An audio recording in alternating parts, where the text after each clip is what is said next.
Hello friends, if you're new, welcome to my channel. How about going down, hitting the subscribe button and ringing the bell so you don't miss any content. As for my fans and subscribers, welcome back. I really do appreciate you. Don't forget, I now have a merch store. It can be found on my website, link in the description. Today's topic, Jim Jones, back from Brazil. Let's get on with the video. Jones was concerned that only about 36 people met him at the airport to greet the family. Previously, several hundred congregants would turn out for even insignificant temple events. Enthusiasm and membership had waned, and Jones needed to do something right away.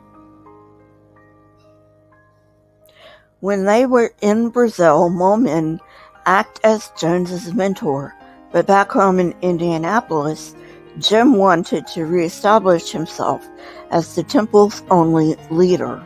Momin soon found that associate pastors of People's Temple were relegated to the sidelines. During Jones's time in Brazil, the United States had made huge leaps in integration. Indiana had created its own Civil Rights Commission and had passed laws that forbade discrimination in education, employment, and the access to public facilities. Because this was new, the state required officials first to seek the cooperation of those who did not obey, but if that failed, the courts would intervene. At first, the state did not include housing, but in 1963, the Indianapolis City Council passed an ordinance that would not allow discrimination in housing, sales, or rentals. Even with this great progress, there was still not total equality. Indianapolis could pass ordinances giving blacks the right to live where they chose, but the city apparently did not foresee the pricing problem.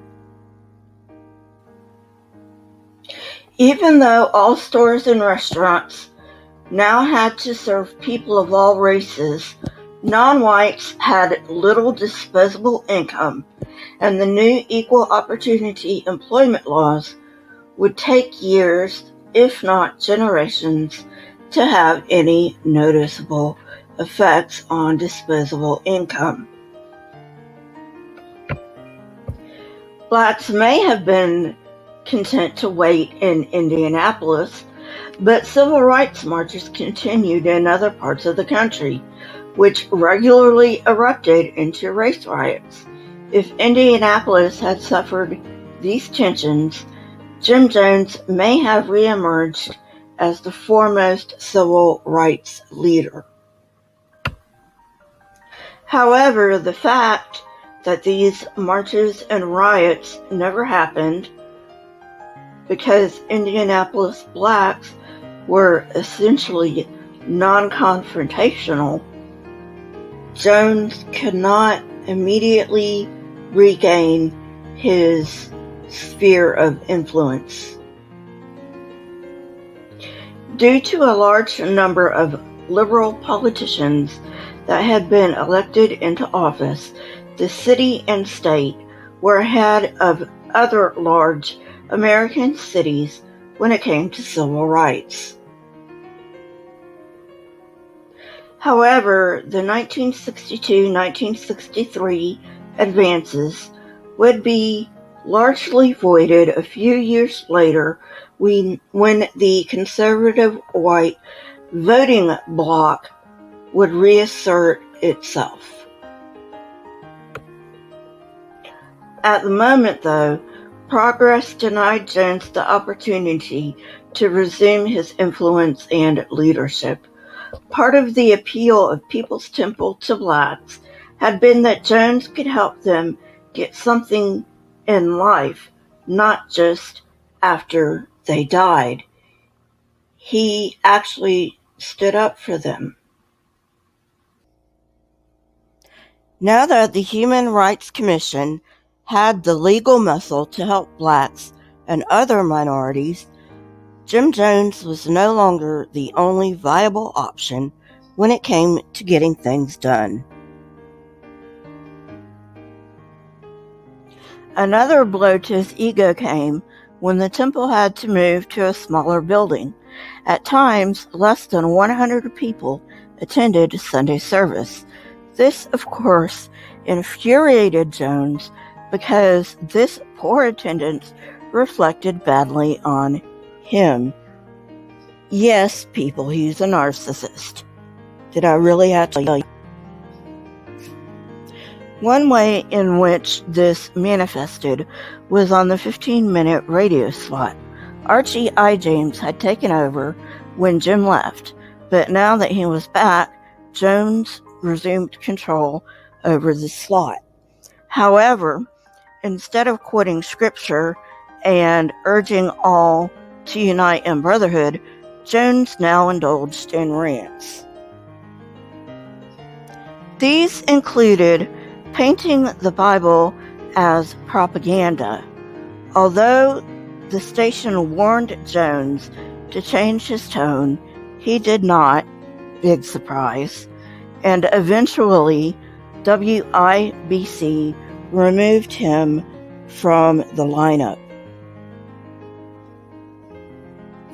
Jones returned to the revival circuit, but his message had changed there as well. Enabled by Patty Cartmel, he pretended to read minds and give prophecies, but he rarely mentioned the Bible anymore. He now preached socialism, though he was careful not to label it as such, because remember the times in which he lived. In Sunday services and meetings with his inner circle, he went much farther. The more he felt pushed aside by the outside world, the louder he proclaimed his specialness to his loyal followers.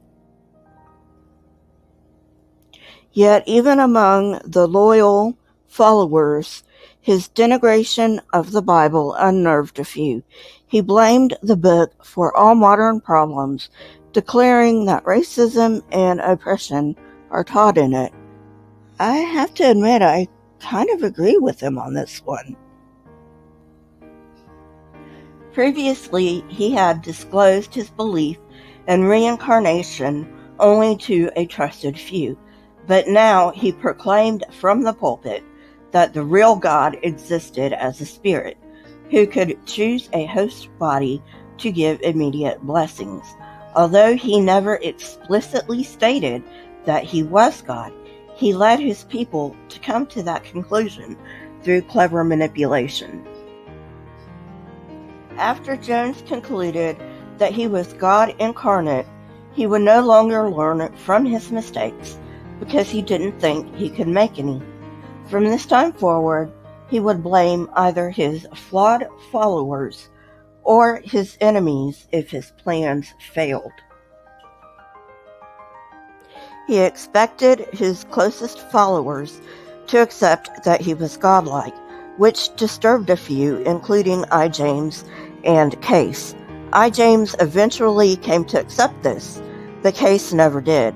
His other followers either immediately believed it or didn't care that Jones was claiming to be a god because they liked his socialist message. Even though in later years, many associates who had survived wondered if he had ever told the truth about anything, it seems that, at least in one instance, he did. It is quite obvious, due to his choice of relocation, that he believed nuclear holocaust was imminent.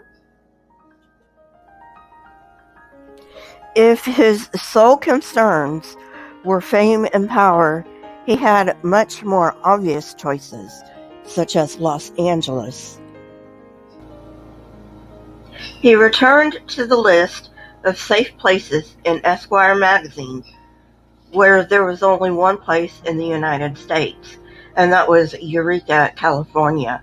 Jones sent scouts ahead to find out where the best place to settle in California would be. Well, friends, I hope you enjoyed it. If you did, hit that like button, press the subscribe button, and if you want to know when I come out with new content, hit the bell next to the subscribe button. My Twitter, Discord, email, PayPal, and website addresses are in the description, along with the source that I used for this video. Best way to contact me is Twitter, next best is email. Also, if you would, please leave comments in the comment section. Not only do I love hearing from you, but it also triggers the YouTube algorithm. Also, please remember that I choose my comment of the week from the edited videos. Keep learning and searching for truth. Here are a few videos from my library. If you have not watched them yet, go ahead and watch them and tell me what you think. Until next time, friends, stay safe and goodbye.